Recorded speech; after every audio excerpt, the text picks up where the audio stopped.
আমাদের আজকের এই বিশেষ বিশ্লেষণে আপনাদের সবাইকে স্বাগতম। আজকে আমরা কুমিল্লার বরুড়ার ঐতিহ্যবাহী খোসবাস মালেকিয়া দরবার শরীফের একটা বেশ জটিল আর দীর্ঘদিনের বিবাদ নিয়ে কথা বলবো। আসলে মূল নথিপত্রের ভিত্তিতে আমরা দেখার চেষ্টা করব কিভাবে একটি পবিত্র আধ্যাত্মিক জায়গা একটা সময় বিবাদের কেন্দ্রবিন্দুতে পরিণত হয়েছিল, সেখানে কি ধরনের ষড়যন্ত্রের অভিযোগ উঠেছিল, আর একদম শেষে কিভাবে আইনি প্রক্রিয়ার মাধ্যমে সেখানে আবার শৃঙ্খলা ফিরে এলো। পুরো বিষয়টা কিন্তু বেশ ইন্টারেস্টিং। চলুন ধাপে ধাপে খুলে বলা যাক। তো শুরুতেই চলুন মূল প্রসঙ্গে ঢোকা যাক। এই যে বছরের পর বছর ধরে একটা পবিত্র প্রতিষ্ঠানের পরিচালনার অধিকার নিয়ে এক রহস্যময় আইনি আর প্রশাসনিক লড়াই চলল, তার পেছনের আসল গল্পটা কি?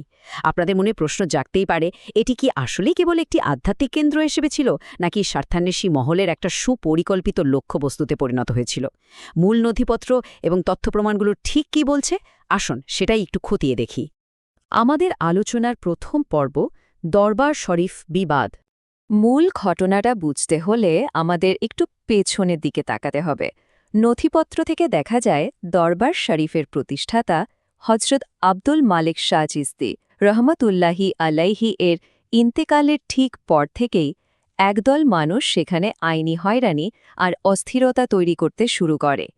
এখন এই দ্বন্দ্বের মূল কারণটা বুঝতে হলে একটা বিষয় পরিষ্কার হওয়া খুব জরুরি, আর সেটা হল মোতাওয়াল্লি পদ। সহজ কথায় বলতে গেলে মোতাওয়াল্লি হলেন দরবার বা যে কোনো ইসলামিক ওয়াকফ প্রতিষ্ঠানের একদম প্রধান তত্ত্বাবধায়ক বা আইনি অভিভাবক।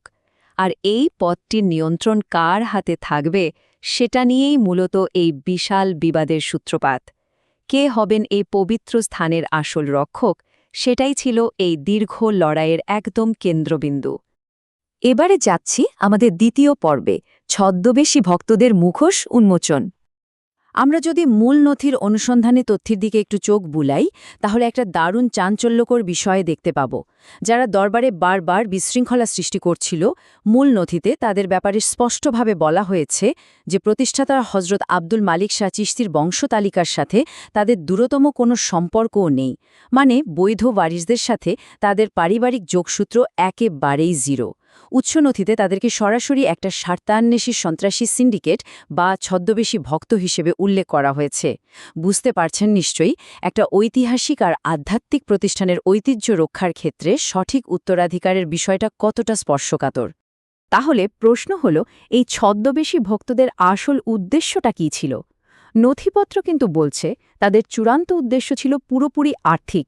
এখানে আধ্যাত্মিকতার কোনো ব্যাপারই ছিল না, বরং সাধারণ মানুষের নিঃস্বার্থ ভক্তিকে কাজে লাগিয়ে ফায়দা লোটাই ছিল তাদের মূল টার্গেট। নথিতে খুব জোরালোভাবেই দাবি করা হয়েছে যে দরবারের দানবাক্সগুলোর দিকেই নাকি তাদের তীক্ষ্ণ নজর ছিল। ভাবা যায়, মানুষের পবিত্র বিশ্বাসকে পুঁজি করে কিভাবে একটা প্রাতিষ্ঠানিক অখণ্ডতাকে হুমকির মুখে ফেলা হয়েছিল, এটা তারই একটা স্পষ্ট প্রমাণ। আমাদের পরের পর্ব, হাইকোর্টের রায়। তো এই যে বিবাদ, এটা কিন্তু শুধু দরবারের চার দেয়ালেই আটকে থাকেনি, গড়িয়েছিল আদালত পর্যন্ত। বিরোধী দলটি বর্তমান এবং সঠিক পরিচালনা কমিটিকে হয়রানি করার জন্য নিম্ন আদালতে একের পর এক সিআর এবং সিভিল মামলা দায়ের করে। কিন্তু তাদের এই আইনি খেলাগুলোর চূড়ান্ত পরিণতি কী হল? বেশ নাটকীয়। ২০২৪ সালের ৩ জুন মহামান্য হাইকোর্ট সমস্ত নথিপত্র একদম পুঙ্খানুপুঙ্খভাবে বিচার বিশ্লেষণ করার পর বর্তমান মোতাওয়াল্লিকে সরানোর ওই আবেদনটি সরাসরি খারিজ বা রিজেক্ট করে দেন। আর এর মাধ্যমেই দীর্ঘদিনের এই আইনি অপচেষ্টার একটা বিরাট সমাপ্তি ঘটে। এবার চলুন দেখিনি প্রশাসনিক পদক্ষেপের টাইমলাইন। আদালতের বাইরে মানে মাঠ পর্যায়েও কিন্তু এক দীর্ঘ সংগ্রাম চলছিল। ঘটনাগুলো যদি আমরা পর্যায়ক্রমে দেখি, একটা দারুণ প্যাটার্ন চোখে পড়বে। নথিতে স্পষ্ট বলা আছে যে ২০১৯ থেকে শুরু করে ২০২৬ সাল পর্যন্ত এই লম্বা সময়টায় স্থানীয় প্রশাসন এবং পুলিশকে একবার দুবার নয়, ৪ বার আলাদাভাবে হস্তক্ষেপ করতে হয়েছে। কেন? ওই শৃঙ্খলা ফিরিয়ে আনতে আর বৈধ কর্তৃপক্ষের কাছে দরবারের চাবিটা ঠিকঠাকভাবে হস্তান্তর করতে। এই যে এতগুলো প্রশাসনিক পদক্ষেপ, এটা থেকে একটা জিনিস কিন্তু পানির মতো পরিষ্কার। আইন এবং প্রশাসন বারবার বৈধ মোতাওয়াল্লির পক্ষেই তাদের শক্ত অবস্থান নিয়েছে। আমাদের একদম শেষ দিককার পর্ব, বর্তমান নেতৃত্ব কমিটি। তো আইনি আর প্রশাসনিক এই সমস্ত ঝামেলা আনুষ্ঠানিকভাবে পার হওয়ার পর মূল নথির ফোকাস চলে আসে দরবারের বর্তমান পরিস্থিতির দিকে। এত দীর্ঘ একটা সংগ্রামের পর অবশেষে ফিরেছে স্বস্তি আর স্থিতিশীলতা।